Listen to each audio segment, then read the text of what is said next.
पूर्व सीएम अखिलेश यादव पर भड़क गया ये विधायक, कह दी बड़ी बात। 2024 को लेकर पूरी की पूरी बसपा उतर आई मैदान में। एक्शन में मायावती, ममता और अखिलेश मिलकर करेंगे बड़ा खेला या आपस में खुद ही लड़ भिड़ कर निपट जाएंगे विपक्षी। बसपा और सपा की ओर से जारी दो विरोधी बयानों की चर्चा आजकल खूब है। पहले सपा प्रमुख अखिलेश मायावती पर आग बबूला अंदाज में बरसे, फिर मैदान में उतरे मायावती के भतीजे आकाश आनंद। वहीं अब आकाश आनंद के बाद अब सपा प्रमुख के आरोपों पर बसपा चीफ मायावती जमकर बरसी। दोनों दलों की ओर से एक दूसरे को खूब अनाप शनाप कहा गया, खूब खरी खोटी सुनाई गई और हमेशा की तरह सियासी माइलेज ले गई भाजपा। दरअसल अखिलेश यादव ने अपने बयान में कहा था, पिछले विधानसभा चुनाव में बीजेपी दफ्तर ने बसपा के उम्मीदवारों को अंतिम रूप दिया। बसपा के उम्मीदवार जीत के लिए नहीं बल्कि सपा के उम्मीदवारों को जीत से रोकने के लिए मैदान में उतारे गए थे। बसपा बाबा साहब भीमराव अंबेडकर और उसके संस्थापक काशी राम के रास्ते से भटक गई है। बसपा ने भाजपा के साथ साठगांठ की है और उसकी बी टीम के रूप में काम करती है, जिसके बाद मायावती के भतीजे ने अखिलेश और शिवपाल पर जमकर निशाना साधा था। वहीं अब बसपा सुप्रीमो ने कहा है कि सपा द्वारा आरोप लगाना गलत है। मायावती ने आरोपों पर जवाब देते हुए कहा, बीजेपी, सपा और कांग्रेस सभी घोर जातिवादी व बहुजन विरोधी पार्टियां हैं। कोई कम है तो कोई ज्यादा है। इसके अलावा सपा द्वारा विद्वेषपूर्ण आरोप लगा देने से काम नहीं चलेगा, बल्कि यूपी और देश यह सब देख रहा है कि कौन किसकी बी टीम है और अभी भी उसी रूप में सक्रिय है। अखिलेश के आरोप के बाद अब पूरी की पूरी बसपा मैदान में उतरती जा रही है।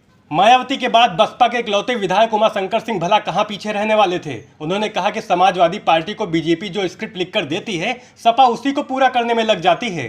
बसपा विधायक ने कोलकाता में होने जा रही सपा की राष्ट्रीय कार्यकारिणी की बैठक को लेकर भी जमकर निशाना साधा और कहा कि क्या यूपी छोटा है या फिर सपा राष्ट्रीय पार्टी है। उनका कोलकाता में क्या है, उन्हें बीजेपी ने एजेंडा दिया होगा, इसलिए वो वहां गए हैं। बीजेपी के लिए काम करें और बचे भी रहें, इसलिए वो बसपा पर आरोप लगा रहे हैं। बता दें, मायावती और बसपा को निशाने पर लेते ही अब समूची बसपा अखिलेश के पीछे पड़ गई है और अब लगभग सभी बसपा और सपा के वरिष्ठ नेता एक दूसरे पर जमकर निशाना साधने में जुटे हैं। दोनों दल अब लगातार एक दूसरे के खिलाफ खूब जहर उगल रहे हैं और सभी सियासी जानकार ये मान रहे हैं कि विपक्ष का इसी तरह से बिखराव भाजपा को फायदा पहुंचाएगा। वहीं आपको बता दें, जैसे जैसे 2024 का लोकसभा चुनाव नजदीक आ रहा है, वैसे वैसे आरोप और गंभीर लगते जाएंगे। वार पलटवार का सिलसिला और बढ़ेगा, क्योंकि सभी राजनीतिक पार्टियों ने अपनी कमर कसनी शुरू कर दी है, फिर चाहे वह कांग्रेस हो या फिर बीजेपी या समाजवादी पार्टी। वहीं अगर बात करें उत्तर प्रदेश की मुख्य विपक्षी पार्टी समाजवादी की, तो उसने अभी से लोकसभा में चुनाव को सपा बनाम भाजपा करना शुरू कर दिया है।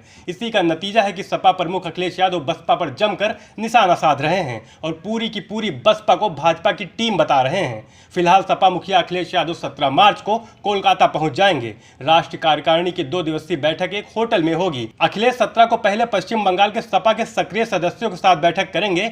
वो सीएम ममता से भी मुलाकात करेंगे। ऐसे में दोनों नेताओं की मुलाकात 2024 के चुनावी समर की रणनीति पर भी केंद्रित रहेगी। बीजेपी लगातार इस मुलाकात पर नजर बनाए हुए है। बता दें, अगर ममता और अखिलेश ने अपने अपने राज्य में खेला कर दिया तो बीजेपी के लिए 2024 की राह आसान नहीं होगी। नेशनल न्यूज नाउ के लिए सूरज वर्मा की रिपोर्ट।